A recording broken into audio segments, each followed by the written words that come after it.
Hello, everybody. This lesson is all about outlining your speech. So if you ever wondered how to organize your thoughts more clearly, effectively, if you ever struggled to come up with your material and lay it out in a structured way, the outline is the solution to that. So we're going to talk a little bit about the process and the ins and outs of how to successfully map out your speech from start to finish. First, here's an overview of the speech building process. And actually, I just said from start to finish, we'll talk about how to build your speech, but I actually want you to think about it from working from the inside and from the center on outwards.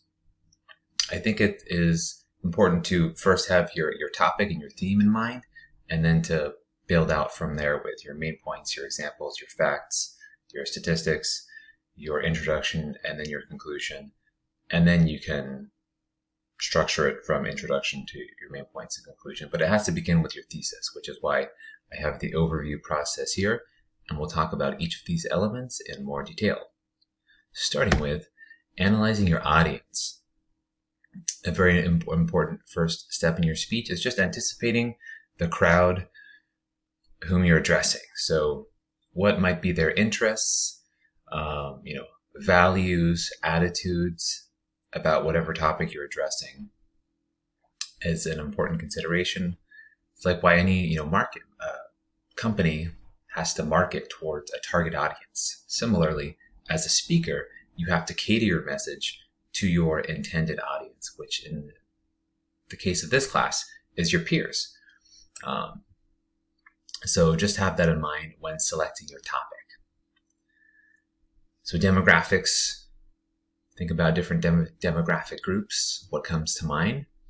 Well, you have, age, gender, socioeconomic status, education, political preferences, cultural background, things like that are different demographic groups that you might want to consider when selecting a topic.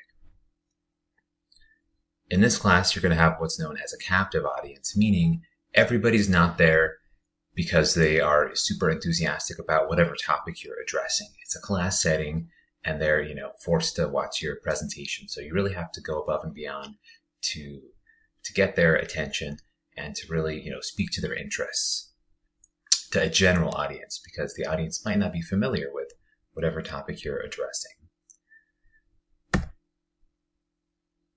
So the most important thing might be your thesis statement. So that's a single sentence that encompasses your whole message, a single declarative sentence that fully summarizes your main idea.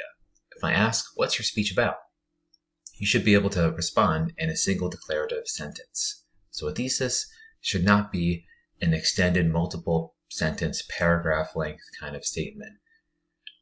I like to think about a thesis almost like a title of a speech. If you could think of a catchy, just a few short words title that in many cases can preview and indicate your main idea. And the presentations in this class, given that they're between 4 and 10 minutes, should have between 2 and 5 main points. Because if you have too many main points, then that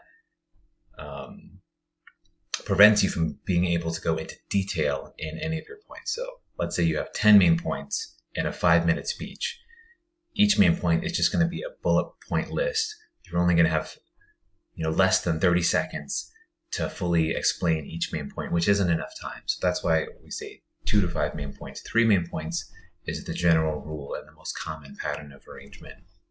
So you might just want to stick with that. It tends to work well for balance and for structure and for organization for most speeches, having 3 main points.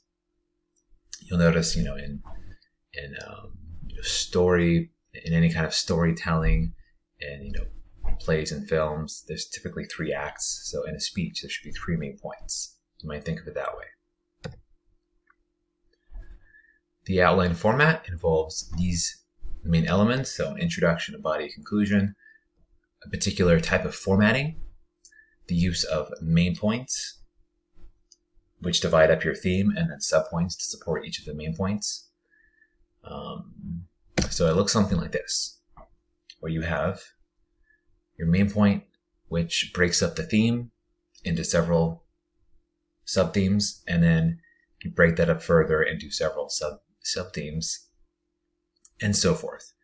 And you want to divide as much as is necessary for the assignment that you're working on, and depending on the complexity of your topic. So for a basic, introduction speech, you wouldn't have to go into sub-points, but for, a more detailed, persuasive speech, you're likely to want to go into more detail and divide those points. So you have, your main points.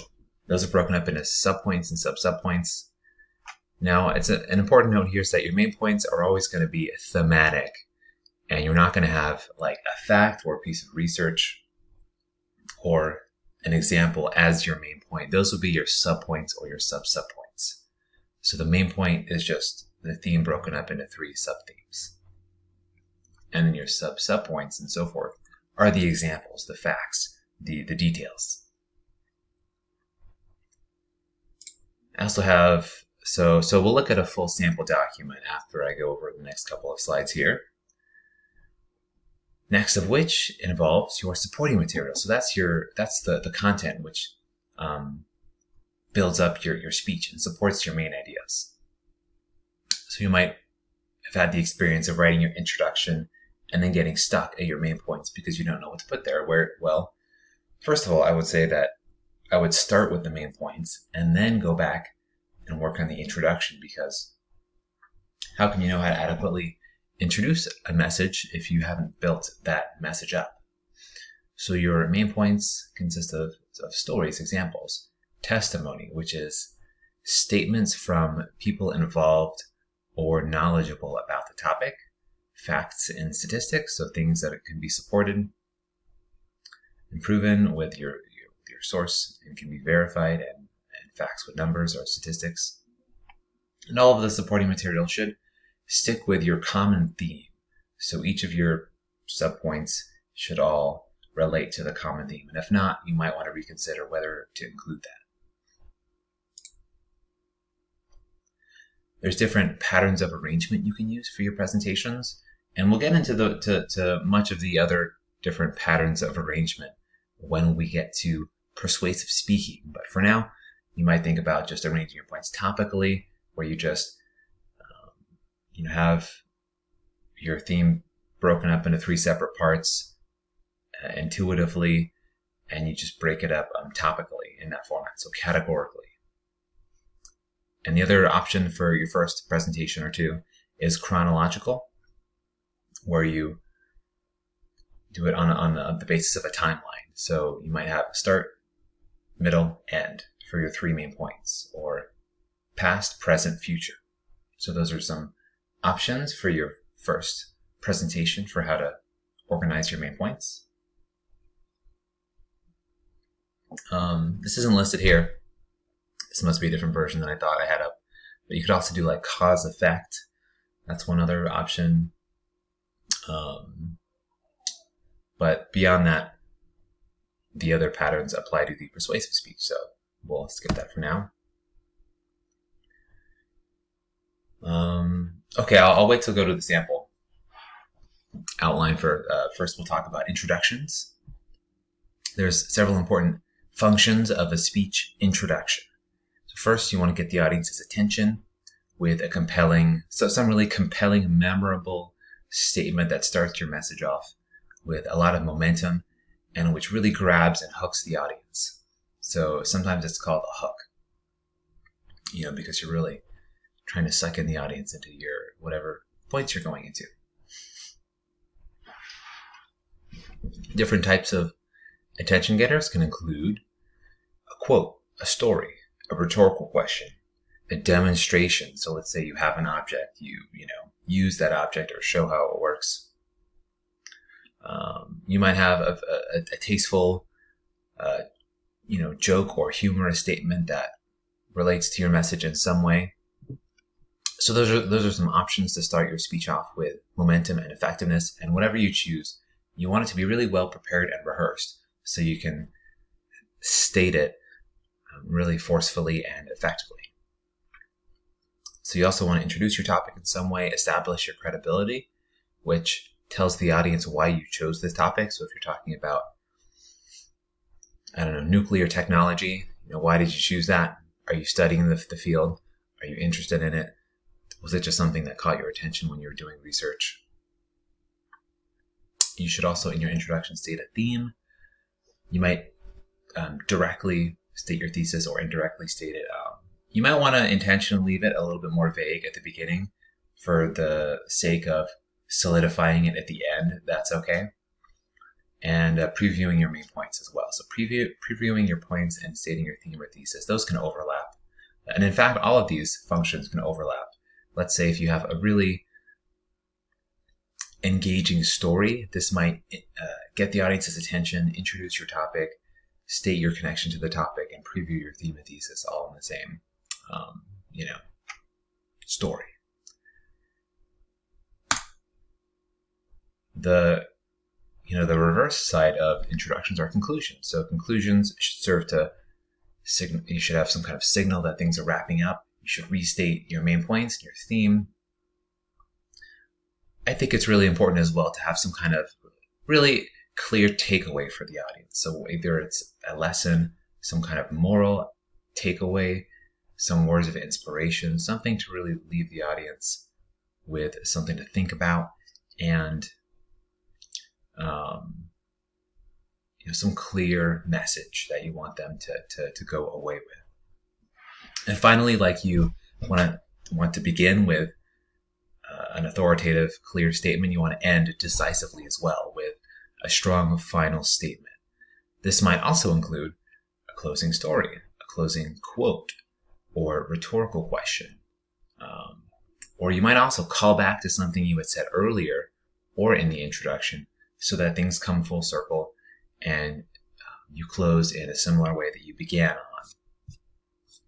If any of you watch stand-up comedy specials, which I know are really popular right now, you'll notice this is one of the most common ways I notice comedians end their stand-up special by closing with something that by calling back to something that they had referenced earlier.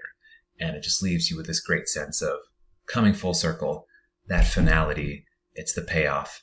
So you might use that in your presentations as well, because it's an effective way to end a presentation or a storytelling session. Next, let's talk about getting from your one main point to the next through the use of transition statements. Here are some of the different types of transition statements you can use. You can use signal words like first, next, now, moving on, and so forth. You could also include a preview statement. So last, we just discussed about this area of my topic. Now, moving on, let's look at the other aspect of this issue. So I could say that we just talked about introductions and conclusions. Now let's look at how to effectively incorporate transition statements into the presentation. So as a way to use that with where I'm going here. Rhetorical questions can also get from one point to the next. So, what does the future of this subject look like? Well, let's talk about the future of this subject. And without effective transition statements, the risk is that your points kind of blur and bleed together, and there can be a rather abrupt jump from one idea to the next. And transition statements really help the audience to follow along. It's almost like when you're driving on the road and there's like a right turn ahead kind of sign so that you're about to veer in that direction. Okay, moving on here. Next, what kind of notes are you allowed to use, or what kind of notes should you use for the presentation? I just awkwardly kind of combined multiple transition statements there, going a little bit overboard nonetheless. Note taking and making is an important speech skill as well, because you want to memorize as much as possible, but you don't want the speech to come across overly rehearsed as you would rehearse, or overly scripted as if you're reading or just memorizing something like reciting a play. So the speech should be conversational, natural. There should be a sense of, spontaneity to your presentation. And the way you do that is through being really prepared with clear note cards and then using those to jog your memory and just remind you where you're at in the presentation to make sure that you know which point you're on and which point you're headed towards, but also speaking directly to the audience in a more natural and conversational way. So you'll have your full sentence speech outline. Okay, so now let's look at the sample outline here. Whoops, okay. So here's a sample persuasive speech outline, which may look rather intimidating because this is the biggest assignment you have in class, but the first speech should be a little bit simpler. Nonetheless, here's the basic formatting you could expect to have for your speech. So we've got the introduction with an attention-getting story, preview of the theme, transitions, main points, subpoints, sub-subpoints. All of the subpoints are aligned and indented. So as you divide a point, you indent. So it's over on this side. And if you have one subpoint, you need to match it with at least another point, because if you have something, you break it up into multiple pieces by dividing it, you need at least 2 pieces. So that's why you don't have just one subpoint by itself and then you move on to the next point. If you have an A, you need a B. If you have a 1, you need a 2, etc. Okay, this should actually be a 3 here. So there's a couple of small, minor, edits on here that this needs. But nonetheless, you can see that the way that things are aligned, indented, and formatted for clarity and for structure and for organization. And this is the full sentence document, which you submit to Canvas on the day of your presentation. So you should have a simplified version of this just for your own sake during your presentation to help jog your memory. So use, the typical like flashcards where you write just key phrases, keywords, bullet points. You want to shorten and condense all of this information because you don't want to just read this all verbatim during your speech. You want to know it very well and have it internalized to your memory, but also for the sake of the presentation, just key points, the skeletal outline to help you present conversationally. So, I would find ways just to put short words. So I would maybe do Benjamin Franklin's story as the first thing on my note cards instead of writing out the whole thing, because that allows me to state it and to express it more conversationally. Okay. I'm going to keep this moving along here.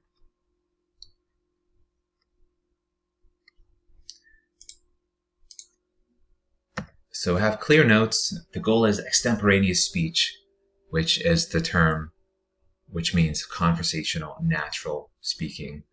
You don't want to be scripted. You don't want to be totally unprepared and impromptu. You want to be somewhere in between, which is extemporaneous. It's okay to use notes in this class. Just use as little as you need, and you'd be surprised how well you can do without notes. I push you to try with as little notes as possible. So clarity, preparedness fosters memorization, so be as prepared and as organized as possible, and that will help you to remember the material, to state it with minimal notes. Okay, so that speaks to outlining. So hopefully you have what you need to work on your first speaking assignment and to start brainstorming some main points and building that outline document. The next part, dealing with content. So this is really about your content. So what's on your, what's a material that you have to share. A few words on how language contributes to that. So when writing your material, keep it all simple. You can keep it personal. You can use personal pronouns like, I, we, us. That builds a connection with the audience. Avoid using, overly complex language. When you're writing something, you might right-click on it to find a fancy word. But don't do that in your presentation because it should be, a natural conversation. If using technical words for some specific, really complex topic. Avoid jargon, so like field specific words. Use words that a lay audience will be able to understand. So, but that doesn't mean that you can't be very descriptive and to set a scene by using colorful language. That is also important. So use, inclusive language. I think we talked about this in another section. Notice the difference between using the active and the passive voice. So you want to speak directly to the audience with a sense of authoritativeness and clarity, which is what the active voice and style of writing fosters. So you can look at the difference between these two sentences. So recycling is something that we should be participating in, is not as clear and direct as we must recycle. So that is a more direct statement. And I'm not a grammar and an English language expert, but I think this has to do with the subject, verb, object versus the other way around.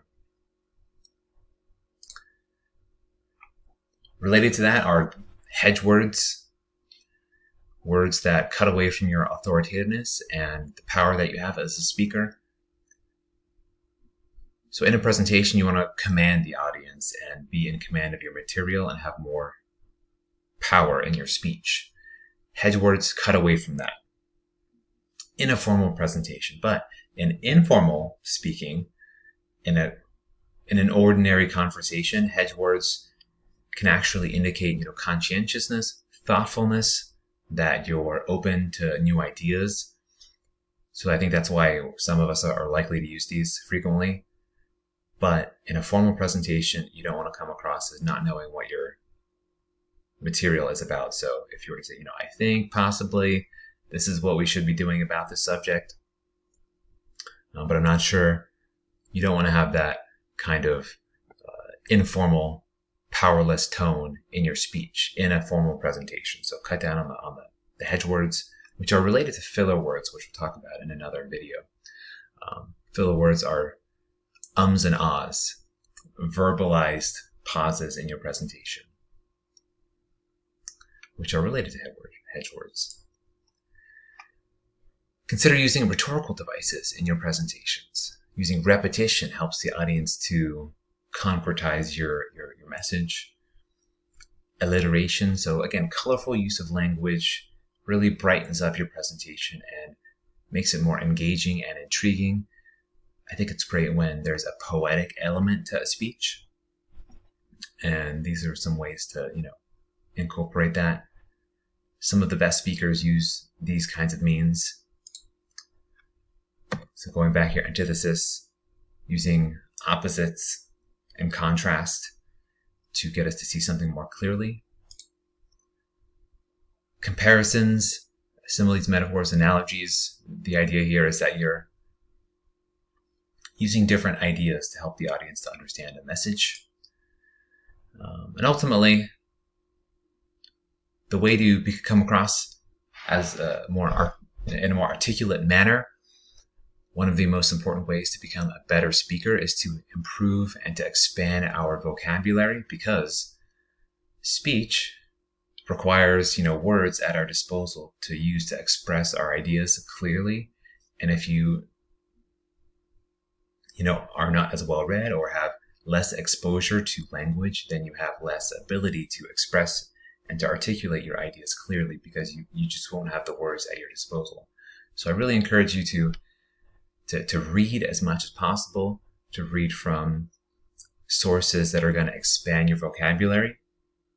So well-written, articles, books, audiobooks is okay as well. And even the media that you're consuming, think about what kind of language is contained in that media. Much of social media is going to be more conversational, not complex use of language, versus watching maybe a documentary or some science program, or really great, fiction or like really classic materials are likely to contain more words which you can use which you can soak in, so that you eventually expand your vocabulary. Another really important thing you can try is, whenever you hear a word that you're not familiar with, to just take note of it and to look it up. Look at the etymology, look at the root of the word, and how it's derived, whether it's from Latin or Greek or whatever it might be. And that way you can try to decipher the word roots, and you'll be more likely to be able to decipher what other words mean when you come across them. So that's just a skill that you can take with you to expand your vocabulary as well. I encourage you to try it out. So hopefully this helps you to build your content and to make it as strong as possible. The flip side of content is delivery. So in the next video, we'll talk about delivery and the way you can express your message effectively through vocal variety and your body language. But this was all about looking at your content and your material, what's on the page, because that's an important part of presentations as well. It's not just what you say, but how you say it. But what you say also matters too, because you want to have a clear, important, successful message. Okay, so good luck working on your speech outlines, organizing your ideas. Hopefully this gives you a clear sense of how you can build your speech from the inside out, and also expanding your vocabulary and using language more effectively. Good luck on your next assignment. I'll see you all in the next one.